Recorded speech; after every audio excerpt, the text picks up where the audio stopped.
정년은 60세인데 연금 지급 연령은 65세, 권고퇴직 연령은 대략 55세.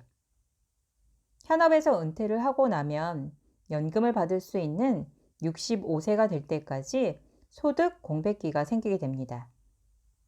평균 수명 연장으로 인한 의료비 증가와 불안한 노후, 취업을 준비하는 성인 자녀까지 돌봐야 하기에 일자리를 찾는 게 어찌 보면 당연한 일이 되었습니다.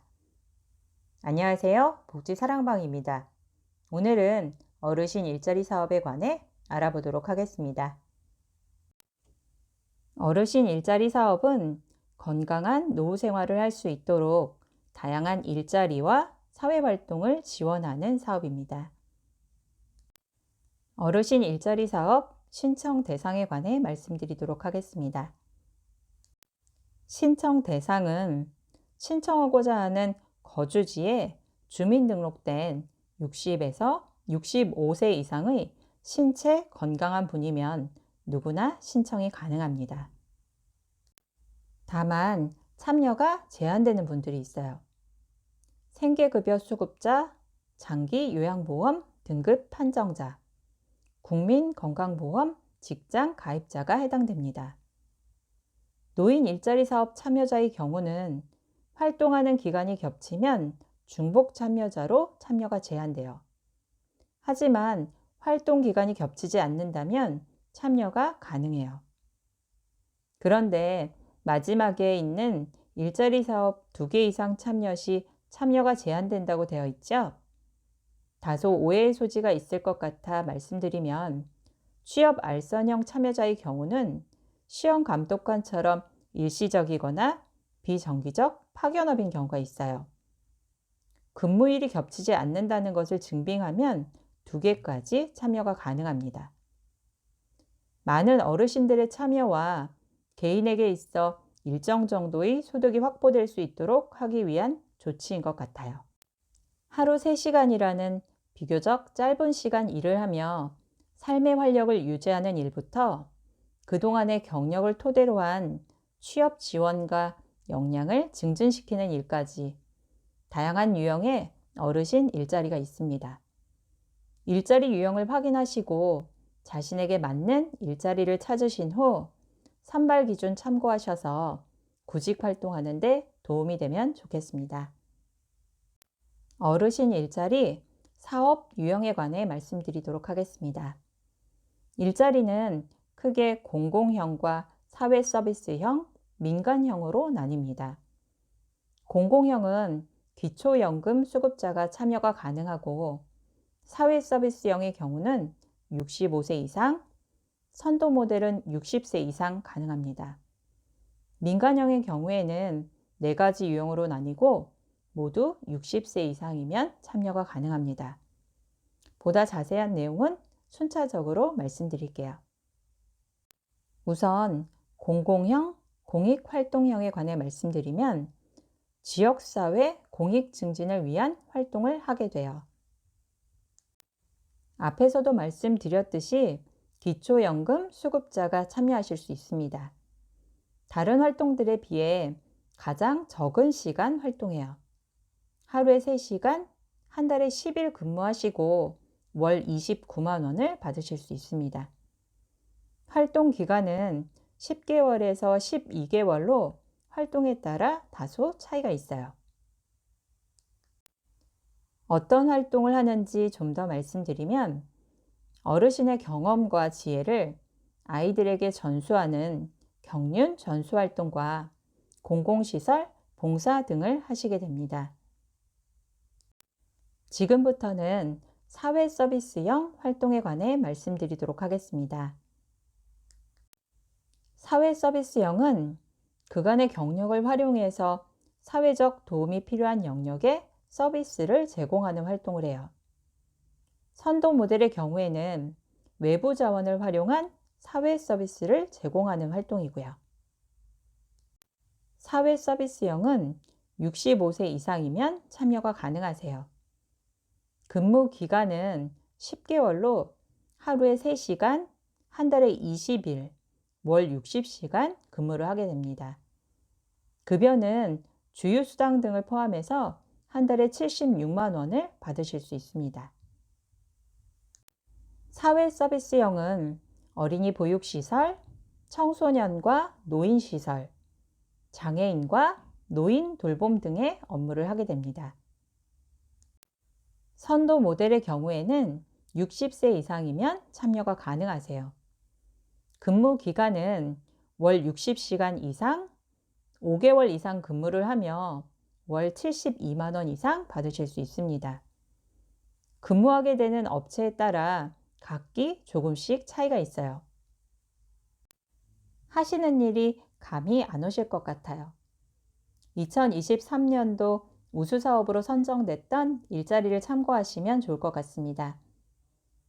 첫 번째는 LH에서 모집했는데요. 독거 어르신 돌봄 서비스 활동이에요. 5개월 근무하고 월 72만 원의 임금 조건이 있었습니다.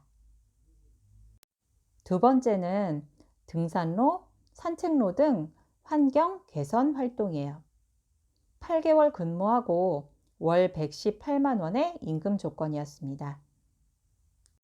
지금부터는 민간형에 관해 말씀드리도록 하겠습니다. 민간형은 4가지로 분류돼요. 시장형, 취업 알선형, 시니어 인턴십, 고령자 친화기업입니다. 순차적으로 말씀드릴게요. 첫 번째 시장형의 경우에는 소규모 매장 등을 연중, 공동 운영하며 여러 어르신들의 일자리를 창출하는 활동이에요. 두 번째, 취업 알선은 일정 교육을 수료하거나 관련 업무 능력을 보유하고 있는 분이 참여하는 활동이에요. 세 번째는 시니어 인턴십이에요. 어르신의 3개월 인턴 기간 후에도 계속 고용을 유도하기 위해 정부에서 기업체로 지원금을 주고 있어요. 인턴 기간 3개월간 120만 원, 인턴 기간 후 3개월간 120만 원 이렇게요.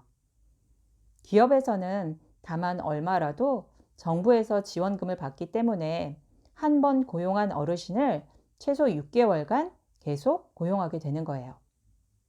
네 번째는 고령자 친화기업으로 어르신을 다수 고용한 기업에 정부가 지원금을 주고 있어요. 그런 기업에서 활동을 하게 되고요. 그럼 좀 더 자세히 말씀드릴게요. 첫 번째 시장형은 60세 이상이면 참여가 가능하세요. 근무 기간, 시간, 급여 모두 근로계약에 따라 각기 달라요. 활동은 실버 카페가 가장 쉽게 이해되실 것 같아요. 이 밖에도 식품 제조, 판매, 지역에서 농산물을 공동으로 경작하고 판매하는 사업 등 다양한 활동에 참여하실 수 있습니다. 두 번째 취업 알선형은 마찬가지로 60세 이상이면 참여가 가능하세요. 다만 해당 활동은 취업을 알선받는 거잖아요. 그래서 취업 상담을 한 후에 구직 신청서를 작성하고 기관에 제출하시는 활동을 하셔야 합니다. 전화번호 참고하시고요. 활동은 경비원, 간병인, 주유원, 시험감독원 등의 일자리를 연계받아서 활동하실 수 있습니다. 세 번째, 시니어 인턴십 역시 60세 이상이면 참여가 가능하세요. 활동은 버스 운전원, 조리사, 제조, 종사자 등으로 활동하실 수 있습니다. 네 번째, 고령자 친화기업은 기업체에 따라 하는 활동, 모집 방법 모두 각기 달라요. 여기서 언급드리기에는 다소 무리가 있다는 점 양해 부탁드려요. 기업체 안내가 되어 있는 홈페이지 설명란에 링크 걸어 놓을게요. 일자리 유형 파악이 되셨나요? 그럼 지금부터 신청과 관련해서 말씀드릴게요. 신청 시기는 매년 11월 중순부터 12월까지입니다. 모집 기간마다 모집 시기가 각기 달라요. 시군 구청, 주민센터, 노인 일자리 여기, 복지로, 정부24, 어르신 일자리 수행기관에서 모집 공고를 합니다. 모집 공고 확인하는 방법이에요. 첫 번째는 노인 일자리 여기 홈페이지 모집 공고 확인 방법이에요. 처음 올라오는 화면 페이지에서 거주지 입력하시면 두 번째 화면이 떠요. 그럼 접수 중 보기를 클릭하시면 모집 공고 리스트가 나오고 희망하는 일자리를 확인하시면 되세요. 두 번째는 구청 홈페이지에서 확인하는 방법이에요. 알림, 채용 정보에서 노인 일자리를 확인하세요. 첨부되어 있는 모집 공고를 클릭하시면 이렇게 구체적인 모집 공고가 올라옵니다. 신청은 어르신 일자리 수행기관을 직접 방문해서 신청하시는 방법과 노인 일자리 여기, 정부24, 복지로 온라인 신청이 가능합니다. 제출 서류는 참여 신청서, 주민등록 등본, 기초연금, 수급통장, 관련 자격증이 있으신 분은 자격증 4번이 필요합니다. 주민등록 등본의 경우는 공통서류로 공고일 기준 3개월 이내의 서류여야 합니다. 사업별 추가 서류가 있을 수 있으니 보다 자세한 사항은 모집 공고 안내문을 참고하시면 좋겠습니다. 일자리 참여 방법에 관해 정리해서 간단히 말씀드릴게요.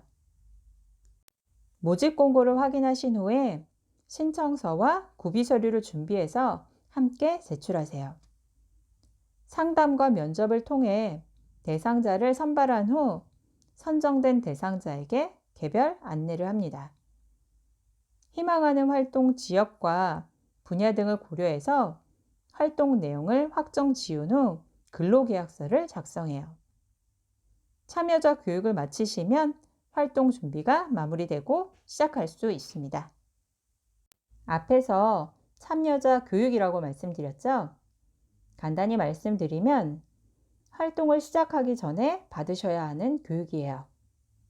활동 유형에 따라 각기 조금씩 차이가 있지만 안전교육을 포함한 활동과 직무교육 등을 받으시면 됩니다. 교육받는 시간은 활동 시간으로 인정되기 때문에 활동비도 지급이 되고 있어요. 선발 기준을 참고하시면 좋을 것 같아 함께 준비했어요. 기준에 따라 고득점자 순으로 선발이 돼요. 관련 내용은 2023년도 자료를 참고하였는데 24년도 변경되는 부분도 포함되어 있습니다. 공익활동형부터 순차적으로 말씀드릴게요. 공익활동형 선발 기준입니다. 소득 인정액이 점수의 가장 큰 부분을 차지해요. 단독 가구와 부부 가구로 나누어서 소득 금액에 따라 소득이 적으면 점수가 가장 높아요. 세대 구성은 경제 능력이 없는 동거인이 가장 점수가 높고요. 활동 역량에 보시면 보행 능력, 의사소통은 면접 시행 등을 참고해서 점수가 정해져요. 다만 공익활동형의 경우는 보행 능력과 의사소통 능력 중 0점이 나오는 경우 참여가 제한돼요. 코로나 예방접종에 따라 점수가 부여됐었는데 2024년도부터는 접종 여부가 반영되지 않습니다. 전년도 미참여자를 포함한 신규 참여자의 경우 가점 5점이 있어요.